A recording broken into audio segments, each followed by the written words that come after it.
Good Saturday afternoon.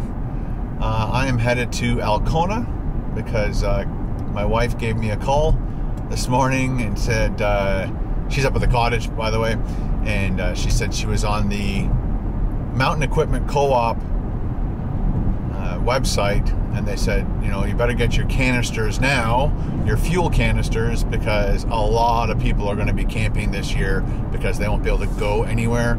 So I'm going to head up to Alcona, go to Canadian Tire and buy 2 more of those 3-pack sets, and that should get us, hopefully, with camping for Carol and camping for me and camping together. We will hopefully we'll try and buy canisters as we go, but it's probably good to have a little bit of a surplus right now. Wednesday, I put up the latest stealth camping video. It has done well. Thank you very much, everyone, for checking that out. And I ended up editing all Wednesday, and then I needed to put it up Wednesday, which messed up my members only live stream, which is supposed to be at 4. I have it every week at 4 p.m.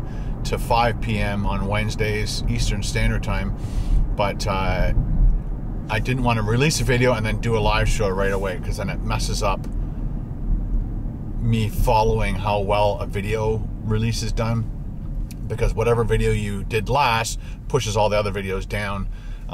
So I had to ask my members, let them know that I was going to push it to Thursday. But on Thursday, I got sidetracked with the announcement that the government of Ontario came out with, which was shutting down all restaurants and hair salons and so forth and so on. You're not allowed to eat in a restaurant. You're not allowed to eat on the patio. You only can do delivery and takeout. And they're doing that for a month. And of course, I'm thinking about Paul. I phoned Paul up. He's devastated. He's upset, angry. And so I wanted to go hang out with Paul and go for a walk around Newmarket and talk about life, business, and what's going on. And I had to quickly think and send out another message to my members. Thank you very much for all you understanding channel members on the big channel, because that as I was driving to Paul's house, I'm like, oh, I'm supposed to be doing a live show at 4. There's no way I'll make it back in time. I'm trying to deal with my buddy and help him out. So thank you very much for all your love and support and your understanding. I got to go and hang out with Paul for a few hours, so that was great. So Thursday night, I was going to do another stealth camp, but because of the Tickle Toad being shut down as of midnight Friday, I figured I'd want to support Paul and his restaurant, so I wanted to do a live show, a 2-hour mukbang live show at the Tickle Toad, live from my car. And so that's what I did. I drove down to the Tickle Toad Friday. Thank you very much for everybody for joining me there, and thanks to everybody who donated, because all the donations went straight to the Tickle Toad as a tip. And so we tipped the Tickle Toad. I think my bill for all the food that I ate was $80, and then I tipped $20, and you guys tipped $250. So the $80 bill had a $270 tip. So thanks everyone for hanging out with me and tipping the Tickle Toad. They really appreciated that. We actually had a couple go to the Tickle Toad and eat lunch, or late lunch, early dinner, because of the live show. They had never been to the Tickle Toad before, saw the live show, saw the food I was eating, and actually came to the Tickle Toad to eat there and to say hi to me, and that was great. So thank you for doing that. And all of Paul's neighbors were there, and that was fantastic, all trying to support Paul and Sonia and their family and the Tickle Toad. So they all went there for lunch and ate lots of food and tipped well. And so I'd like to thank all Paul's neighbors, because they are fantastic supporters for Paul and Sonia. So thank you. Oh, and then from the Tickle Toad, I went back home and did a 2-hour live stream, and that failed halfway through. It was behaving very badly. So somebody said unplug your router for 60 seconds and then plug it back in. Of course, I couldn't do that during the live show, so I did that after the live show, and I think it corrected everything. So thank you very much. So when I did my speed test, the speed test was, I'm supposed to get 1,000 download and 30 upload megabits per second. And after I did that reset thing, I was getting, I think, 50 download from 1,000, 50. And I was getting, I think, 3 or 5 upload instead of 30. But after I did the reset, everything went back to normal. So thank you very much for all your input during the live stream. I really appreciate that. You guys are phenomenal.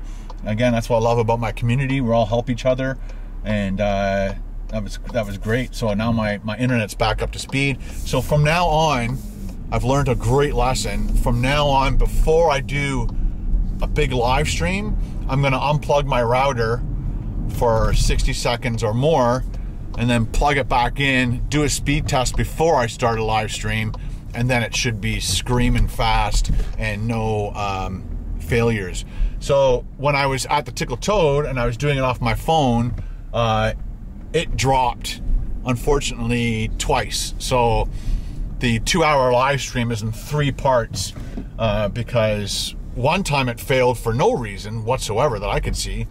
Usually when I stream with my phone, it's flawless, everything's fine, especially when I'm outside. But then I went inside after the first failure. I went inside with the camera and showed the Tickle Toad to you guys, and a few of you guys appreciated that. So you got to see what the Tickle Toad looked like on the inside. And then it dropped the second time. So, but then from there forward, I think it was fine. All right, we are here. Let's go in, get our tanks. I think I shut it off. Now it's shut off. We'll go get our tanks, and we'll be good for the summer, hopefully. Let's go. Mask on, ready to go.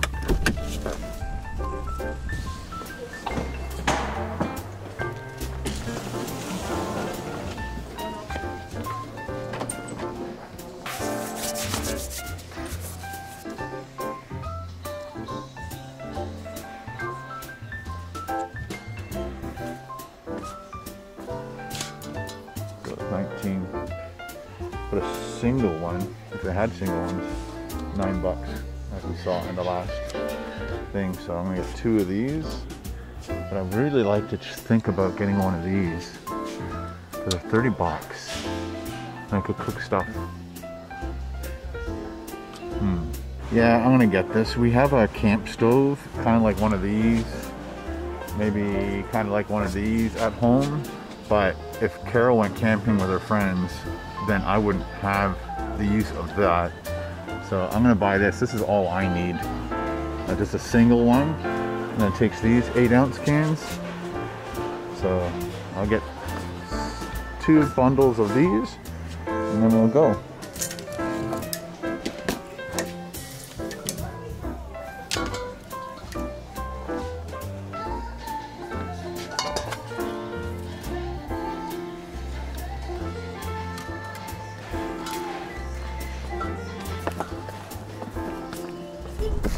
As you can see, all the outdoor equipment, people are buying it up fast like last year because they can't go anywhere, so they're all staying home and camping, and all the money's staying in Ontario this summer probably.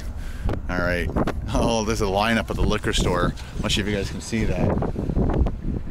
As Easter, people are stocking up. All right, made it back home. One of the first things I want to do is what you guys told me, to take this off, and I'll put it in there when I make room. I'll do that, put that in there. This is going to be more at head level.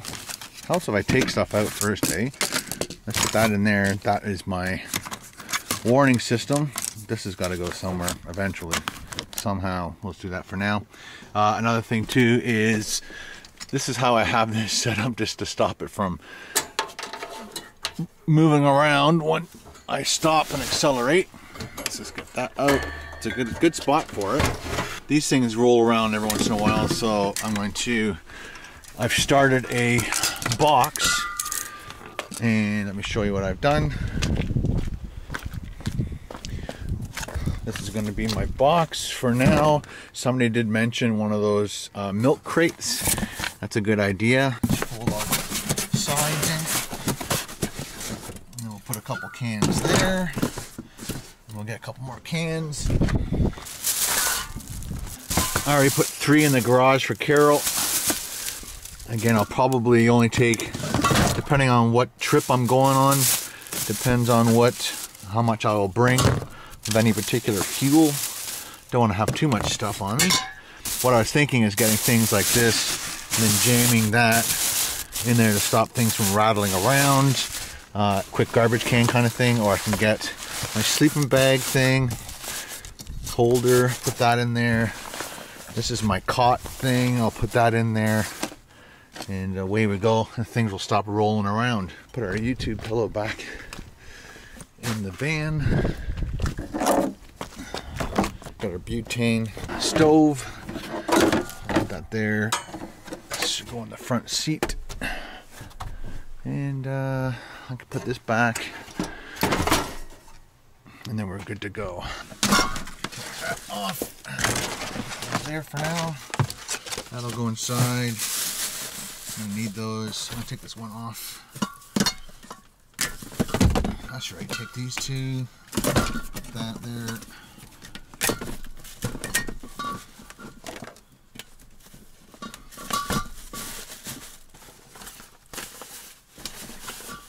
So there's our fuel box, and I'll put my buddy heater back. We'll hook that up. This is a great spot for it. And down here, and again that will stop it from floating around the back when I'm driving on the highway, wherever. This can go, looks like it will fit right there, and I might slide it over there. Things get moved around a lot. There's my tripod, an extra sleeping bag, my stove. All right, good to go, man. I thought I'd bring this in and do a little test run. Sorry about the dishes, I haven't got that far in my day yet. So I just slide these two out. I'm hoping it's the right way up, and it isn't. I'm gonna put a marker on there to remind me which way is up, because they're both identical. Does it say up? No, nothing says up. I'm gonna put a sticker on there or something just to remind me. Got some instructions, and this is, oh, whoa! So that goes back on like that. So Paul has like 2 of these, and he brought them up to the cottage when we had the boys' weekend, and it came in very handy because he wanted to cook outside, and he brought 2 of these and they worked great. So I guess you just flip that over and that's it. And that's your cooking surface. When you're done with it, you flip it back over. Done. Love it. There's no right way, wrong way, which is good. One size fits all. And then I think he just flipped this open. Time to read some instructions. So take this red thingy off. It's saying put this, line it up with this thing.